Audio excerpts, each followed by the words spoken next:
Here we are now for part 2 of this 3-part roundup of some $400 or just under $400 IEMs. If you haven't yet seen it, yesterday I released a review of the Letshuoer S15 review, and now today we're going to take a look at the Tangzu Nezha. I want to say a huge thanks to Melbourne Tri-Fi Audio for sending me the Nezha for review. And the Nezha comes in at $399, making it the equal most expensive IEM in this roundup with the T-Audio Hype 4 that I'll be covering off tomorrow. But it is also worth noting that I have seen it for $359 while I was doing my research. So you may find it for $359, you might find it for $399. It's probably worth shopping around a little bit for this one. As a reminder, these are all US dollar amounts. So for those in Australia who are choosing to support Melbourne Tri-Fi Audio, who are supporting me by sending me these for review, then of course the prices are going to be completely different in Australian dollars, import duties, etc. So it's $359 or $399 US dollars, depending on where you go, or completely different if you're outside US currencies. What you get if you buy yourself the Nezha is an IEM that looks really striking. If I just hold these up to camera here, let me turn them around. As you can see there, they're a really striking design. They've got this red metallic fleck inside the shells. And I think they look fantastic. As with most of these sorts of IEMs, they're an acrylic shell. All of these are some version of acrylic or plasticky sort of synthetic materials. And that means that they're generally very comfortable as well. They've got a nice enough cable, as all of these do, so the cable really isn't a deciding factor. I think all of them, except possibly the Hype 4, we'll talk about that when we get to that one tomorrow. The cables all have these interchangeable connectors, which is becoming really commonplace now, where you can go between 4.4, 3.5 or 2.5mm connectors. And so then what's inside these shells, which is probably more important, is we're running 6 balanced armatures and a single electrostatic driver in these. So it's a very unusual combination of drivers. Often when we see electrostatics, they're in more of a tribrid approach, where you might have a dynamic driver, some balanced armatures and an electrostatic. So it's unusual in my experience to find balanced armatures and electrostatics only. I'm not saying that's good or bad, it's just different to what I'm used to seeing. That combination of drivers gives these an impedance of 16 ohms and a sensitivity of 106 decibels. And so again, I mentioned yesterday in the review of the S15s, these are exactly the same sensitivity as the planar magnetic in the S15. So there's no difference, whether it's planar, balanced armature, dynamic, it really doesn't matter. What matters is the sensitivity, and both of these are 106 decibels per milliwatt. Beyond that, if we have a quick look at the packaging, when you get yourself a set of Nezha, what you're going to get inside the box is quite a large case, for better or worse. It means you've got separate sections for each earpiece, so they're not going to bang together. That's kind of nice for protection, but it is also bulkier. What you've then got as well, underneath the foam here, is you're going to get 2 different sets of tips there. So you've got tips they're both the Tang Senkai tips, but you've got 2 variants. You've got the balance tip and the vocal tuning tip once again, very much like what we get with the S15s. And so I like the fact that these brands are all producing models that or providing tips within their packages of their models that have different tuning types. It is nice to be able to tweak it. As I said in my previous review of the S15s though, it's not going to completely transform the IEM. So if what you hear me describe here is not your cup of tea to start with, the tip choice is not going to change that. It's going to tweak it a little bit, but it's not going to transform an IEM. And so to get into some listening now, what I'm going to do is put the final audio E-type tips onto the Nezhas, and I use those tips because they give me a really consistent fit, comfort and sound across all the IEMs I test, so it gives me a more solid baseline. While I'm getting set up here, I just want to mention today's channel sponsor, and that's Aura. Aura offers a single app solution for all kinds of online security, such as VPN, password manager. It's going to give you protection from spammers, scammers, identity theft. It's a really great way to take all of the things that you might be using different apps and paying different services for and bundling them into one single price and single app solution. And therefore you're going to be paying less for it than you probably are for all those individual services. And so if you care about your online security as much as I do, you're probably going to want to check out what Aura is offering. And the good news is that as a viewer of Passion for Sound, you can get a free 2-week trial, and that's going to give you a chance to get online and actually have a look through Aura at exactly what information of yours is already out there and circulating in the net. It's going to help you reduce spam, it's going to help prevent you getting scammed or hacked. It's a great way to get you peace of mind while you're out there browsing the internet, looking at forums, buying gear online, etc. And so if you're in the US and you want to see just how much of your data might be exposed to the world and how quickly and easily you can clean it up with Aura, then just go to aura.com/passion for sound and start your free 2-week trial today. You can also, of course, just click on the link down in the description if that's easier. So thanks again to Aura for sponsoring the video, and now let's take a listen to the Tangzu Nezha. These have a really different tuning to the S15 and the Yanyin Canon that I talked about yesterday. The sound is very clearly mid-range forward from these, not overly done, so it's not done in such a way that you're losing all the sense of bass, but it means you get a really wonderful sense of insight into, I was listening to Does Anybody Really Know What Time It Is by Chicago, and it gave me a really nice insight into things like the trumpet, the vocal, just a really good overall sound that's nicely balanced despite being mid-range forward. That means they've got a great sense of clarity and, I wouldn't say texture, but a sense of transparency is probably the best word. You can really hear into the mix with the Nezha.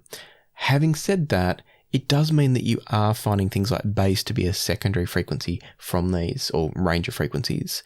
And so for those that like a really balanced tonality, these are drifting away from that, but it's being done in a really, what I would describe as a really well balanced and a really subtle way. So it's not subtle in the sense that it is very clearly mid-range focused, but it's subtle in the sense that it transitions really nicely from the mid-range into the bass being a little bit lower overall. Treble's probably on par with the mid-range. It doesn't feel like it's rolled off in the treble, but the mid-range is definitely what comes forwards in these, and as I said, in a very enjoyable way. I'm just going to have one more quick listen now and focus a bit more on the technicalities like soundstage and image placement. I already know that clarity, separation, etc. is excellent, but I just want to get a good sense of the soundstage so I can describe that to you as well. These have got quite an interesting sense of staging in that they're not a huge stage. The final track I landed on then after a few others was the Christmas song by Dave Matthews and Tim Reynolds live at Luther College. And the sound is well separated. There's a nice sense of space, but I know this recording can sound quite large, particularly because it's live and you can hear the crowd. It can sound quite large on some devices and some headphones and IEMs. I don't think it does on these, but it's not a bad thing. They have a good sense of space. They have a wonderful sense of separation between sounds. Nothing feels congested or on top of each other. But at the same time, it's not an expansive soundstage presentation, which is quite interesting. So I think the long and the short of it for me is that I think technically these are a strong IEM. They're not a wow factor IEM in terms of things like staging and separation, but what they're doing is really good and they're kind of getting out of the way so you can just enjoy the music so long as you like that mid-range focused kind of sound. And so I think with that in mind, I'm going to try them up against, again, the Yanyin Canon II and just see what we hear in terms of the differences between these because, again, we've got two excellent IEMs here, $399 versus $379 for the Canons, and I'm curious to see how they compare and how they differ. Immediately, the Yanyin Canon II is a little bit more spacious, I think. The sound from the Nezha here is a bit more forward, a bit closer to me as I'm listening to it. One of the tracks I landed on here was The Man by the Killers. And in that track, the couple of things that really stood out was that tonally they're very similar, that being the Canon II and the Nezha. Where the Canon II has an edge is that it's got a bit more bass when it needs it. And this track does benefit from a little bit of extra impact in the bass. Where the Nezha is better though is I think the treble quality is better from the Nezha. There's a tiny bit of peakiness at the top end of the Canon II that on a track like this starts to get just a little bit fatiguing, and that's with some closed nozzle tips that are going to help to reduce that a little bit. And so I think the Nezha is doing a better job of actually delivering a more refined and smooth overall sound without losing any sense of detail. The Nezhas are lovely in terms of detail and clarity, as I've already said. So I think for me, the Nezha is actually performing really well. I just wish they had that little bit more bass. They do fall short on a track that needs that energy, that impact and that drive. That's the one place they fall down. But I think if you're listening to genres that don't need that as much, so classical is probably debatable depending on what sort of classical you're listening to, because if you want the full drama and scale of an orchestra, you do need good bass presence. But on the other hand, if you're listening to folk genres, acoustic genres, if you just want to hone in on the vocals and you're not worried about bass, I think the Nezha are sounding really, really nice. I do want to do a quick comparison with the TONEz ONEz though, and the reason for that is that the ones are a very dynamic, very exciting IEM, and I just want to hear a bit of a comparison to see how these can hold up against something like the TONEz ONEz. As expected, I think both have their strengths and weaknesses here. Again, it showed that the Nezha doesn't have the bass that it should. When you go over to something like TONEz ONEz, they've got that nice punchy bass, lots of control, but lots of power down low when they need it. They're not an overly bassy IEM. They're not a bass monster, but they've got plenty of bass when they need it. On the other hand, they're also a little bit happy in the treble, and I feel like I like the treble and I like the mid-range through treble continuity from the Nezha. So none of these three IEMs are perfect in my opinion. We've got the Nezha, which I think is great through the mid-range and treble, but lacking a little bit of bass.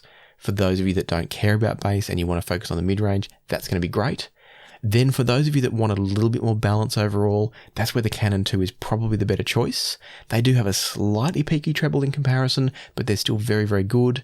And then for those that just want a dynamic, fun, and super spacious presentation, that's where the TONEz ONEz, and this is the version 2 I should mention, the TONEz ONEz version 2 is a fantastic option if you want that dynamic, spacious, and punchy sound, but they don't sound as refined on the top end because there is a bit more spikiness and peakiness within the treble. So 3 quite different IEMs, all very, very good within that $300 to $400 range. Where it leaves us with the focal point, which is the Nezha, is I think they're a wonderful IEM if you like the specifics of how they're tuned. And in that respect, I think they're one of the better tunings I've heard with that mid-range focus. And so definitely want to consider if that appeals to you. And so as always, I hope you found this video useful, helpful, and informative. If you have, please hit the like button and subscribe and ring the notification bell if you haven't already. For now though, don't forget that tomorrow's video is going to be on the T-Audio Hype 4 to see if it's able to best either the Nezha and or the S15. And by the way, for now, I'm going to say that I like the Nezha better than the S15. I think it's a better tonal balance. I think whilst it drops it a little bit on the bass quality, I think in every other way it's actually better. It's a more natural tonality. So the Nezha is currently winning.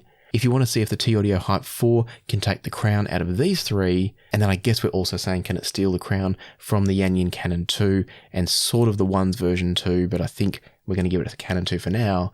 If you want to see if the T-Audio Hype 4 can steal the crown, make sure you hit the subscribe button and ring the notification bell so you don't miss out on that one when it drops. But for now, let me leave to the music, so happy listening, be kind to each other, and I'll see you here next time on Passion for Sound.